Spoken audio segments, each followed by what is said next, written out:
Le jour de mon anniversaire, mon fils a crié que j'en avais assez de tout le monde. Va-t'en. Sa femme a jeté mon gâteau festif par terre, mais ce que j'ai fait en réponse a fait halter les invités, et le lendemain matin, la vie de mon fils s'est transformée en ruine. Bonjour chers auditeurs, merci de vous joindre à moi. Abonnez-vous à la chaîne pour ne pas manquer la suite et écrivez dans les commentaires de quelle ville ou quel pays vous m'écoutez. Cela me réchauffera le cœur de savoir jusqu'où portent mes mots. Bonne écoute. Aujourd'hui, j'ai eu 75 ans. Un chiffre rond, solide, comme un vieux chêne. Tu te tiens devant le miroir le matin et il te regarde du fond, des rides au coin des yeux, des cheveux blancs aux tempes. Ça ne fait pas peur, non. Plutôt, ça provoque une sorte d'étonnement calme. Est-ce vraiment tout moi? Est-ce vraiment tout ce qui m'est arrivé? Dans mon petit appartement de 2 pièces, ça sent le miel et les épices. C'est moi qui m'affaire en cuisine depuis l'aube, en train de cuire mon fameux gâteau au miel, celui-là même dont la recette m'est venue de ma mère. Je l'ai préparé quand je me suis marié avec mon Michel. Je l'ai fait pour le premier anniversaire d'Arnaud, pour tous ses anniversaires, pour son départ à l'armée. On dirait que toute ma vie est imprégnée de cet arôme chaleureux et sucré. Pour moi, c'est l'odeur de la maison, l'odeur de l'amour. Je passe la main sur la vieille table de cuisine où je déroule les pâtes. Sa surface lisse, parsemée de petites éraflures, se souvient de mon Michel, jeune et fort, qui y réparait le fer à repasser cassé, et du petit Arnaud, qui y construisait des tours avec ses cubes. Maintenant, sur la table, il n'y a que la farine et le rouleau à pâtisserie. Et mes mains ne sont plus aussi rapides qu'avant. La pâte se laisse faire facilement, elle est vivante, chaude. Je déroule un cercle fin, et dans ma tête tournent non pas des pensées, mais des fragments. Hier, Arnaud a appelé. « Maman, aide-moi, c'est urgent pour la voiture, une pièce à lâcher, très importante. » Sa voix était si inquiète. Comment refuser? J'ai retiré de mon livret ce que j'avais mis de côté pour les jours sombres, presque toute ma pension. Et je lui ai donné. « Merci, maman, tu es la meilleure, » a-t-il dit, en courant déjà à la porte. J'ai soupiré alors, mais pas par offense, plutôt par ce sentiment maternel, ce devoir peut-être. Tant que tu vis, tu dois aider tes enfants, même si les enfants approchent à la cinquantaine et que dans ton porte-monnaie, jusqu'à la prochaine pension, il ne reste que quelques billets froissés. Peu importe, j'ai l'habitude de vivre modestement. Sur du sarrasin et des pommes de terre, je survivrai. L'essentiel, c'est que chez eux, tout aille bien. Les pâtes au miel, une à une, vont au four. Et l'appartement s'emplit de confort. Je regardais la photo au mur. Moi et Michel, jeunes, enlacés, à la maison de campagne. À l'époque, il faisait presque tout de ses mains. Il rêvait qu'à la retraite, on y vivrait, qu'on planterait des pommiers, qu'on élèverait les petits-enfants. Il n'a pas vécu jusque-là. Il est parti tôt, me laissant avec Arnaud de 15 ans sur les bras. À l'époque, je travaillais comme ingénieur textile. J'avais des projets, des déplacements, des rêves de voyage. Je voulais naviguer sur la Seine en bateau, voir le Mont-Saint-Michel. Mais j'ai dû tout laisser. Oublier. Il fallait élever le fils. Je me suis accroché à cette tâche comme à une bouée de sauvetage. Toute ma vie, toutes mes forces, tous mes rêves non réalisés, tout est allé en lui, en mon garçon. Et voilà, le garçon va bientôt avoir 50 ans et je lui prépare encore mon gâteau au miel. On a décidé de fêter l'anniversaire à la maison de campagne. Bien sûr, à la maison de campagne. Mon appartement, d'après ma belle-fille Laurence, est étroit et démodé, comme un buffet des années 70. Elle l'a dit comme ça, quand j'ai proposé de recevoir les invités chez moi. Elle l'a dit sans gêne, en regardant ailleurs. Arnaud a juste haussé les épaules, genre « Voyons, maman, Laurence a raison, à la campagne c'est plus spacieux, l'air frais. » Je n'ai pas discuté. La maison de campagne. Formellement, elle est à moi. La seule chose qui me reste de Michel, de notre vie commune. Mais j'y vais presque jamais. Laurence et Arnaud y vivent depuis 15 ans, depuis leur mariage. Ils l'ont reconstruite, meublée à leur goût, moderne. De ce qui était à moi et à Michel, il ne reste rien, même les vieux pommiers qu'on avait plantés ensemble. Ils les ont coupés. D'après Laurence, ils ne faisaient que de l'ombre et des saletés. À leur place maintenant, une pelouse parfaite et une rocaille alpine. J'y vais comme en visite. dans ma propre maison. Les invités commencent à arriver vers 3 heures. Dès le matin, j'ai apporté en taxi des sacs de provisions, préparé des entrées froides, des salades, roulé des roulades. Laurence accueille les invités sur le perron, dans une belle robe, souriante. Elle m'embrasse vite sur la joue. Elle sent les parfums chers et une légère irritation. Geneviève, allez en cuisine. Il faut finir les tranches et surveiller que le chaud ne refroidisse pas. Et j'y vais. Mon anniversaire se transforme en une journée ordinaire de domestique. Je reste en cuisine, que je reconnais à peine, tout en carrelage brillant et appareils encastrés, et je coupe le fromage, la charcuterie. Je dispose sur les assiettes. Du salon viennent des rires, des tintements de verre, des bribes de conversation. Mon nom n'est mentionné qu'une fois, quand quelqu'un crie « Et où est la reine de la fête ?» Laurence répond de sa voix claire « Oh, elle est notre grande active, en cuisine, tout à ses affaires. » Et tout le monde rit à nouveau. Je sors un plat, le pose sur la table, ramasse aussitôt les assiettes sales. Personne ne me propose de m'asseoir, comme si j'étais partie du décor silencieuse et fonctionnelle. À un moment, je m'assis au bord d'une chaise, un peu à l'écart. La conversation à table tourne autour de la maison de campagne. Un vieux ami, Paul, se souvient. « Ah, je me rappelle, Geneviève, comment on a planté ce pin avec Michel. Le voilà, comme il a poussé. » Je souris. J'ai envie de prolonger cet îlot chaleureux de mémoire. Oui, et dessous, on avait enterré un trésor. Je commence. Arnaud était tout petit. On avait enveloppé dans un mouchoir. « Oh, papa, pourquoi tu reparles de ces vieilles histoires ?» interrompt Laurence, s'adressant à son père. « Nous, avec Arnaud, on pense aller aux Antilles l'année prochaine. Là-bas, des plages pareilles, un service pareil. Pas comme nos pins et nos moustiques ici. » La conversation passe aussitôt aux Antilles, aux hôtels tout inclus, au prix des billets. Mon trésor enterré sous le pin, un bout de verre et 3 pièces. Reste dans la terre, oublié. Je sens quelque chose de froid et lourd qui descend dans ma poitrine. Je me lève et vais silencieusement en cuisine. Mieux vaut laver la vaisselle que de rester là, invisible à ma propre table festive. Et voilà le point culminant. L'heure du gâteau. Mon gâteau au miel. J'y ai passé une demi-journée. Les couches se sont imprégnées de crème fraîche, sont devenues tendres, fondantes en bouche. Dessus, je l'ai décoré de chocolat râpé et de noix, en formant le chiffre 75. Je le porte sur un grand plat rond qu'on m'avait offert pour nos noces d'argent. Je le porte avec une dernière espérance désespérée. Le voilà, mon symbole d'amour, mon cadeau principal. Peut-être qu'au moins maintenant je pose le gâteau au centre de la table. Il a l'air très fait maison, authentique. « Oh Geneviève, pourquoi ça ?» dit Laurence à voix haute pour tout le salon. Dans sa voix, un mépris non dissimulé. On a un vrai gâteau acheté dans une pâtisserie chère. Cette petite production maison triste, personne n'en voudra. Un silence gênant s'installe. J'ai l'impression d'arrêter de respirer. Mais alors Paul, le vieux ami de mon mari, essaie de sauver la situation. « Voyons, Laurence. Le gâteau au miel de Geneviève, c'est le goût de l'enfance. C'est une vraie tradition. J'en prendrai un morceau. Donnez-m'en 2. » Et ça a été la goutte d'eau.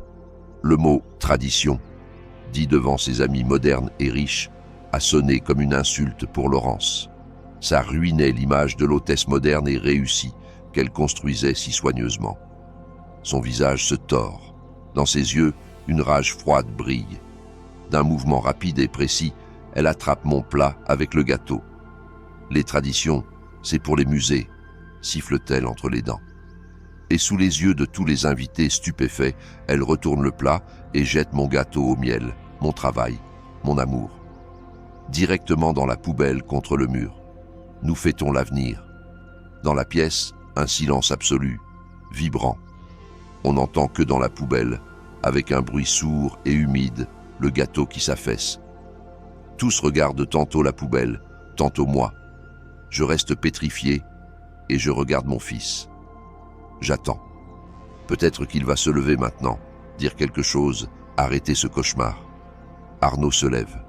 Son visage est pourpre, déformé. Il voit l'horreur dans les yeux des invités, le visage triomphant de sa femme, et trouve la coupable, la plus sans défense. Il se tourne vers moi et pointe un doigt tremblant, et crie, si fort que mes oreilles se bouchent. Tu vois ce que tu as fait? Tu nous as humiliés. Tu en as assez de tout le monde. Tu ne peux pas te comporter normalement. Va-t'en d'ici. Va-t'en, je te dis. Tout le monde est fatigué de toi. À cet instant, quelque chose en moi ne se brise pas. Non, ça se déchire simplement, comme une corde fine, tendue à l'extrême depuis ces 50 dernières années. Elle ne claque pas avec un bruit fort. Non, elle cesse simplement d'exister. Le bruit dans mes oreilles ne s'apaise pas. Il se concentre en une note unique, pure et haute. Et vient le calme, l'absence. Comme si cette partie de moi qui toute la vie espérait, excusait, pardonnait, attendait l'amour, venait d'être excisée sans anesthésie, d'un mouvement précis de chirurgien. Je regarde le visage déformé par le cri de mon fils, et je comprends, ce n'est plus mon gâteau. Ce n'est plus ma maison de campagne, et ce n'est plus mon problème. Je hoche la tête. Une fois. Un petit mouvement presque imperceptible de la tête. Au bas. D'accord. Je me retourne, sans plus regarder le visage pourpre de mon fils et les visages pétrifiés des invités. Un pas, un autre. Mes jambes bougent seules, comme sur un chemin tracé depuis longtemps mais oublié. Derrière moi, un vide de silence. Je vais jusqu'à l'entrée, je décroche mon vieux manteau de mi-saison. Les doigts, qui tremblaient il y a une demi-heure en nouant le tablier, bougent maintenant avec assurance et précision, boutonnant les boutons. 1, 2, 3, tous en place. Je mets mon foulard, je prends mon sac, dedans, un portefeuille vide, les clés de l'appartement en ville et un mouchoir. Ça suffit. Je ne me retourne pas. Je ne dis pas un mot. J'ouvre simplement la porte d'entrée, je sors dans l'air frais du soir et je la ferme doucement derrière moi. Le clic de la serrure sonne comme un point final à une phrase très longue, très fatigante. Jusqu'à l'arrêt de bus, je marche sans regarder la route. Les lampadaires arrachent à l'obscurité tantôt un buisson de lilas, tantôt une clôture penchée. Le monde existe quelque part séparément de moi. À l'intérieur, seulement cette note haute et pure. Elle annule tous les sentiments. Pas de douleur, pas d'offense, pas de colère. Seulement une clarté assourdissante. Le vieux bus brinque-ballant arrive. Je m'assois près de la fenêtre sur un siège froid en simili-cuir. Derrière la vitre défilent les lumières de maisons étrangères, les silhouettes des arbres. Et dans ma tête, comme un comptable qui fait le bilan annuel, méthodiquement et impassiblement, se rangent sur des étagères les faits. Pas des offenses, non, précisément des faits. Voilà le fait numéro 1. Mes perles d'ambre. Cadeau de Michel pour mes 30 ans. Lourdes, de couleur miel, chaque perle comme un soleil figé. Je les gardais précieusement. Et il y a 5 ans, elles ont disparu. J'ai fouillé tout l'appartement, je me suis désolé, j'ai même pleuré en cachette. Et 6 mois plus tard, je les ai vues, au cou de Laurence, sur une photo de vacances. Elle riait, tête renversée, et le soleil jouait dans mon ambre. Quand je l'ai demandé en bégayant, elle a répondu nonchalamment. « Ah, ça, je l'ai trouvé chez un antiquaire, imaginez, presque les mêmes. » Je savais qu'elle mentait. Mais je me suis tu. Fait numéro 2, l'argent. Combien de fois j'ai donné mes économies? Tantôt pour la compte de la voiture, tantôt pour la réparation urgente du toit de la maison de campagne, tantôt pour une bonne école pour la petite fille. Je vivais au yaourt et au pain pour qu'ils puissent aller en Corse se reposer avec les enfants. On ne m'invitait jamais avec eux. J'étais utile comme un distributeur, mais pas comme un membre de la famille. Je regardais leurs photos, bronzés, heureux, sur fond de mer Azur, et je me disais, l'essentiel c'est que chez eux, tout aille bien. Fait numéro 3. L'effacement progressif de moi, de leur vie, de ma propre maison. D'abord, mes photos ont migré du salon au petit couloir près des toilettes. Ensuite, par accident, ma tasse préférée s'est cassée, celle dans laquelle je buvais le thé quand je venais. Ensuite, Arnaud m'a appelé de moins en moins « maman », passant à l'officiel Geneviève, surtout devant les amis de Laurence. C'était comme un effacement lent d'une vieille inscription pour en écrire une nouvelle, brillante. Le bus secoue sur les nids de poules. Je regarde mon reflet dans la vitre sombre. Une femme âgée fatiguée, en manteau simple. Et derrière cette femme traîne une longue traîne de mots avalés, d'offenses effacées et d'amour à sens unique. Une route à sens unique. Et aujourd'hui, j'ai atteint la fin. La barrière est descendue. Il a dit « Va-t'en ». Le désir du Fils est loi. J'exécuterai son désir, à la lettre. Cette nuit-là, j'ai dormi comme je n'avais pas dormi depuis ma jeunesse. Sans rêve, sans pensées anxieuses, sans la boule habituelle dans la gorge. Comme si on avait enlevé de mes épaules un fardeau insurmontable que je portais depuis si longtemps que je m'y étais habitué et le considérais comme partie de moi. Je me suis réveillé quand le soleil matinal brillant frappait la fenêtre. Et pour la première fois depuis des années, l'air dans la pièce ne me semblait pas étouffant de solitude. Il était léger, il était plein de liberté. Je me suis levé, lavé, préparé du café. Mes mouvements étaient lents, mais pleins d'une nouvelle finalité inconnue. Je n'ai pas fait de plan, je savais simplement ce qu'il fallait faire. Du vieux buffet, j'ai sorti un dossier cartonné à lacets. Dedans, tous nos documents. Voilà le certificat de mariage, voilà celui de sa mort. Et voilà, tout en bas, l'épais document sur papier timbré, l'attestation d'enregistrement de propriété. J'ai passé le doigt sur la ligne tapée à la machine. Titulaire du droit, Rousseau, Geneviève. Type de droit, propriété.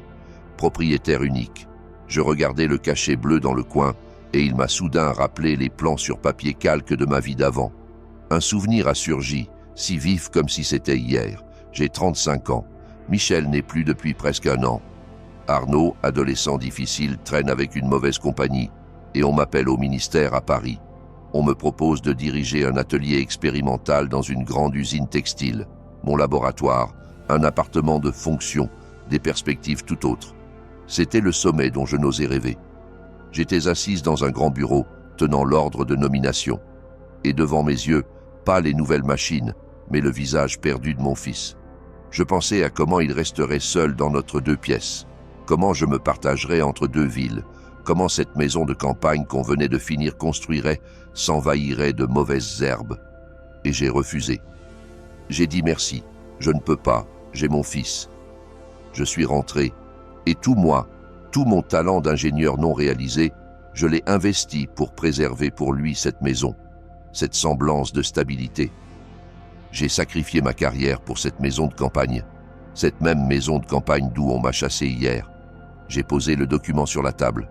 Le souvenir n'a pas provoqué de douleur. C'était la dernière pièce manquante du puzzle, le dernier argument pour le juge intérieur. Ma main a pris avec assurance le téléphone. D'abord, j'ai composé le numéro d'une agence immobilière que j'avais repérée depuis longtemps dans le journal. Une voix masculine vive a répondu. « Bonjour, agence Garant, je vous écoute. »« Bonjour, ai-je dit. Ma voix était égale et ferme. Je m'en suis étonné moi-même. Je m'appelle Geneviève Rousseau. Je voudrais mettre en vente urgente une maison de campagne avec terrain, village de Forêt Verte, rue des Bois, numéro 7. Compris, Geneviève. Quand notre spécialiste peut-il venir pour l'inspection et l'évaluation? À tout moment. Aujourd'hui, ai-je répondu. Les clés de la grille sont sous la grosse pierre à gauche de l'entrée. Tous les documents sont chez moi, en ordre. Veuillez procéder le plus vite possible. Bien. Nous nous en occupons immédiatement. J'ai raccroché, pas une ombre de doute. Ensuite, j'ai composé un autre numéro, celui de ma seule amie, Élise. Élise, on était ensemble à l'Institut sur le même banc. Elle seule a toujours vu ma famille, à travers. Geneviève a répondu sa voix familière, un peu grinçante. Joyeux anniversaire, ma chère. Je t'ai appelé hier, pas pu te joindre. Comment s'est passée la fête? J'ai écouté en silence son joyeux félicitations, puis calmement, sans émotion, en quelques phrases, je lui ai raconté le gâteau, la poubelle et le cri d'Arnaud. À l'autre bout, silence. Puis, Élise a expiré. « Enfin !» a-t-elle dit, et dans sa voix un mélange de soulagement et de chaleur. « Enfin !» Geneviève, j'attendais cet appel depuis 20 ans. Ils ont pris ta patience pour un paillasson où essuyer les pieds. Et quoi maintenant? Sa question était directe, sans fioriture. Elle savait que ce n'était pas qu'une histoire de gâteau. Et la maison de campagne? L'agent la met en vente. Aujourd'hui après-midi, ai-je répondu calmement. Élise a grogné de satisfaction dans le combiné. Bien. Très bien. Maintenant, écoute-moi attentivement. Ils vont bientôt appeler. Crier, pleurer, appuyer sur la pitié, ne réponds pas. En aucun cas. Laisse le panneau à vendre parler pour toi. Ce sera plus éloquent que n'importe quel mot. Bien, Élise, ai-je dit. Tiens bon, ami, tu fais tout correctement. J'ai raccroché. Dans l'âme, le silence. Pas ce silence mort du vide d'hier, mais un calme. Clair comme un matin d'automne. Tout est décidé. Pas de retour en arrière. Plusieurs jours ont passé. Des jours de silence comme je n'en avais pas connu depuis longtemps. Le téléphone sur la commode se taisait, et ce silence était plus éloquent que n'importe quel mot. Je savais ce qu'ils pensaient. Ils attendaient. Attendaient que, comme d'habitude, je me calme, que je prépare des tartes, que j'arrive tête basse et m'excuse d'avoir osé les contrarier par mon existence. Ce schéma marchait sans faille depuis des décennies. Mais le mécanisme s'est cassé. Je n'attendais pas. Je vivais. Je me levais le matin, faisais de la gymnastique que j'avais abandonnée il y a 20 ans. J'allais au magasin, m'achetais non pas le fromage blanc le moins cher, mais celui que j'aimais. J'ai sorti des combles, mes vieilles aiguilles à tricoter et une pelote de laine, et j'ai commencé à tricoter. Une écharpe simple, sans chichi. Rang après rang, maille après maille. Le cliquetis rythmé des aiguilles apaisait. C'était de la création. Je créais quelque chose de simple, chaud, à moi, seulement pour moi. Extérieurement, rien n'avait changé dans ma vie, mais intérieurement tout. J'ai cessé d'être une fonction, un appendice à leur bien-être. Je suis redevenu Geneviève Rousseau. Pas juste une mère et une belle-mère, mais une personne à part. Je savais que c'était le calme avant la tempête. Je ne l'ai pas vu, mais j'imaginais clairement comment la voiture de l'agent arrive à la maison. Comment un homme solide en costume sort du coffre un marteau et un grand panneau coloré. Comment il traverse la pelouse parfaite de Laurence, choisissant l'endroit. Et comment quelques coups précis enfoncent dans ma terre, celle de Michel, le poteau. Avec l'inscription à vendre, ce panneau était ma réponse, ma déclaration, mon mot d'adieu. Et voilà, le 3e jour, après le déjeuner, le téléphone a explosé. Il sonnait furieusement, exigeant, s'étouffant de son propre cri. J'étais assise dans le fauteuil et tricotais. Je regardais l'appareil qui semblait prêt à sauter de la commode. C'était Arnaud, puis Laurence, puis encore Arnaud. Je n'approchais pas, je n'avais rien à leur dire. Tout ce que je voulais était écrit sur ce panneau aux grilles. Ils n'appelaient pas pour s'excuser, ils appelaient pour exiger des explications, pour remettre tout à sa place. Mais les places d'avant n'existaient plus. Vers le soir, ils sont venus. Je savais qu'ils viendraient. J'ai entendu le bruit de la voiture dans la cour, les claquements de porte. Mais je ne me suis pas levé. J'ai continué à tricoter, rang après rang, maille après maille. Je n'ai pas entendu frapper à la porte. J'ai entendu le cliquetis sec et désagréable de la clé dans la serrure. Ils n'ont même pas frappé. Ils sont entrés dans ma maison avec leurs clés, comme des maîtres. C'était le dernier trait, confirmant définitivement que ma décision était juste. La porte s'est ouverte en grand. Sur le seuil, eux, Laurence avec des taches rouges au visage et au cou, les yeux lançant des éclairs. Arnaud, pâle, perdu, lèvres tremblantes. Ils m'ont vu, assise calmement dans le fauteuil avec les aiguilles, et ont figé un instant. Probablement, ils s'attendaient à me voir en larmes, en hystérie, mais pas cette image de paix domestique. Laurence s'est reprise la première. Elle a irrompu dans la pièce comme une furie. « Vous êtes folle !» Sa voix déraillait en cris. « C'est quoi ce cirque que vous avez monté? Vous voulez nous détruire, nous mettre à la rue, votre propre fils, vos petits-enfants ?» Je me taisais. Je levais simplement les yeux sur elle et regardais. Pas son visage tordu de rage, mais comme à travers elle. Je voyais non la colère, mais une peur primitive. Peur de perdre la belle image qu'elle avait peinte si longtemps à mes dépens. Alors, Arnaud s'est joint. Il a choisi une autre tactique, douce, manipulatrice, celle qui marchait toujours. Il s'est approché, me regardant dans les yeux. « Maman, qu'est-ce qui se passe? Qu'est-ce que tu fais? Tu nous punis comme ça? Pour le gâteau ?» « Maman, pardon, Laurence s'est emportée, mais c'est notre maison commune, la maison de nos enfants. Où irons-nous » Le mot « notre » a sonné particulièrement faux dans le silence de la pièce. Notre maison, où on me reléguait au rôle de cuisinière, où on avait honte de moi, où mon travail et mon amour finissaient à la poubelle. Je les ai laissés se vider. J'ai laissé leurs cris et leurs supplications planer dans l'air et mourir. Je regardais mon fils, son visage désespéré, et pour la première fois, pas de pincement de pitié. L'amour maternel semblait s'être vidé de moi jusqu'à la dernière goutte ce soir-là, à cet anniversaire. Ne restait qu'une clarté froide, cristalline. Quand ils se sont tus, épuisés, j'ai posé le tricot sur la table de chevet, soigneusement, sans lâcher une maille. Et seulement alors, j'ai répondu. Ma voix était basse, mais dans le silence vibrant de l'appartement, elle a sonné comme un coup de marteau. Ce n'est pas votre maison. Ils ont tous deux sursauté. C'est ma propriété, ai-je continué aussi calmement, regardant droit dans les yeux d'Arnaud. La maison où vous avez vécu gratuitement 15 ans, je ne vous ai jamais demandé de loyer. Je ne vous ai jamais demandé d'argent pour les impôts. J'ai seulement donné. Mais je suis ton fils. Tu es ma mère, a-t-il pressé Arnaud. C'était son dernier atout, qu'il a jeté sur la table. J'ai légèrement incliné la tête. Mon regard, je le savais, leur était inconnu. Pas une goutte de cette chaleur maternelle à laquelle il était habitué. La mère dont, comme tu l'as dit, tout le monde est fatigué, ai-je prononcé, citant ses propres mots. La mère qui te fait honte, la mère qui ferait mieux de partir. Tu te souviens, Arnaud? Tu m'as toi-même demandé de partir. Il a reculé, comme si je l'avais frappé. J'exécute enfin ta demande, ai-je dit, et ma voix, peut-être pour la première fois de ma vie, a acquis une fermeté d'acier. Je pars.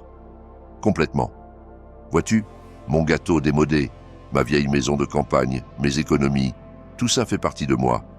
Tout est lié à moi. Et puisque je ne vous suis pas nécessaire, vous n'aurez rien de tout ça. Il me regardait comme un fantôme.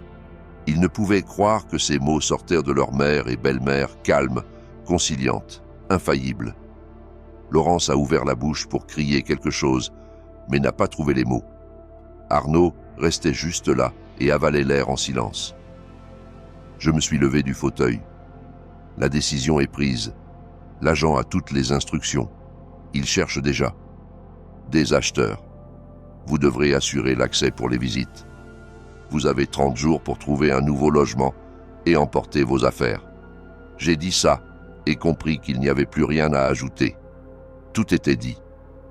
Je suis passé devant eux vers la fenêtre et j'ai regardé la cour. Le vieux banc où je m'asseyais autrefois avec Michel. Je ne les regardais pas, mais je sentais comment leur monde s'effondrait. Un monde bâti sur un fondement étranger. Et le mien, le vrai, ne faisait que commencer à se construire.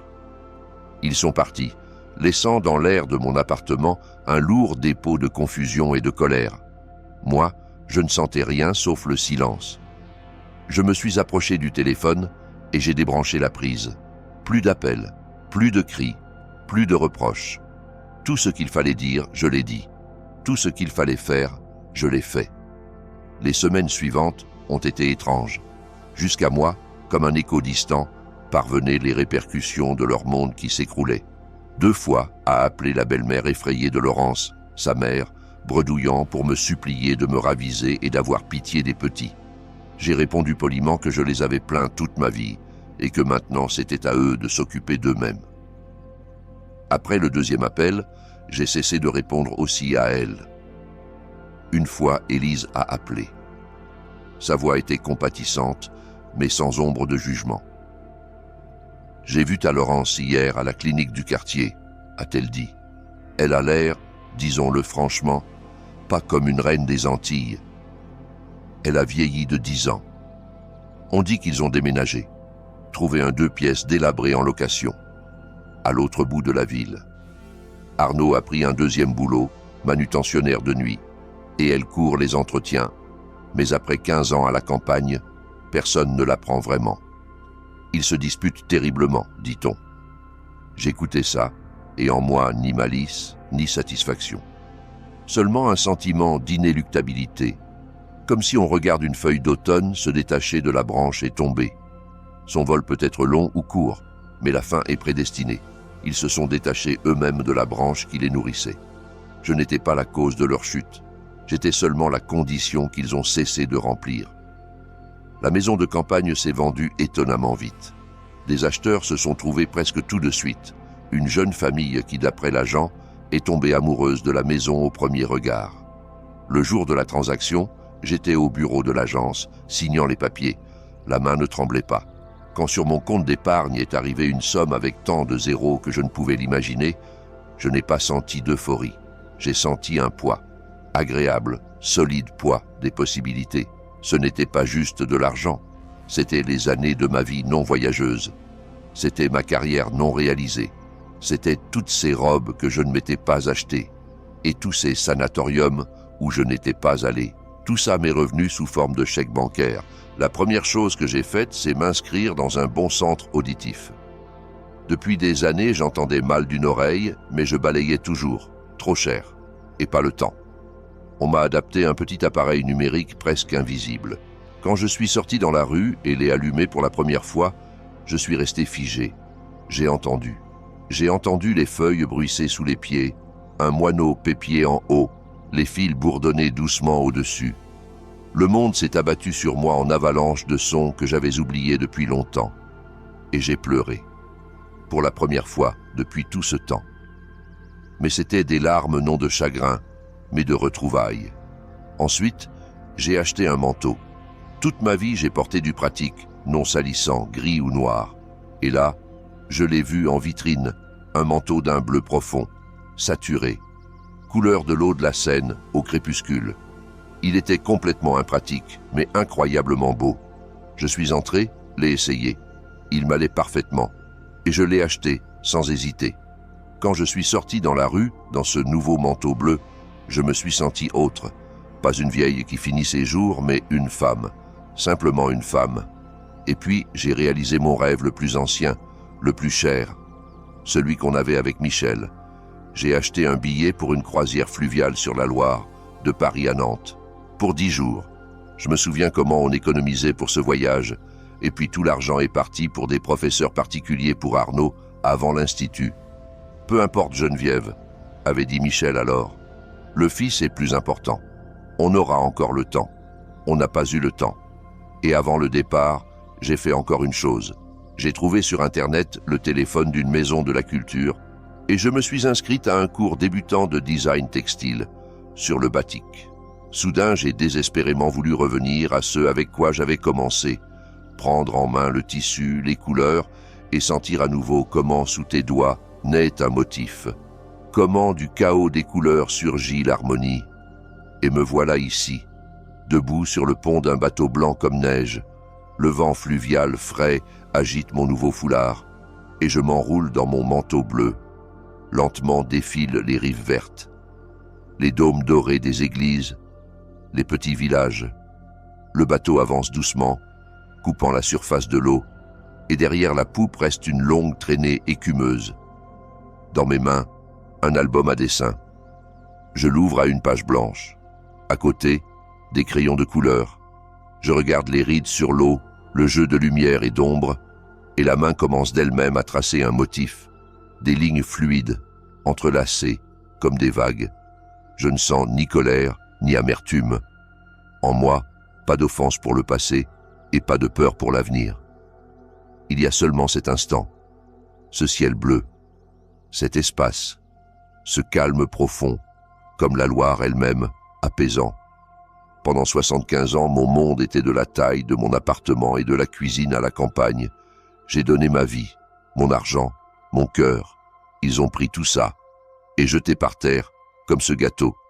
Mais sur ces ruines, je n'ai pas reconstruit l'ancienne vie. Je suis simplement parti et j'ai commencé à en bâtir une nouvelle. Et elle est toute à moi. Merci d'avoir été avec moi jusqu'au bout. Si cette histoire vous a touché, mettez un like s'il vous plaît et écrivez dans les commentaires si vous ou vos proches avez déjà fait face à un tel manque de respect. Votre soutien est très important pour moi. Abonnez-vous à la chaîne pour ne pas manquer les nouvelles histoires. Soyez en bonne santé, valorisez-vous et vivez pour de vrai.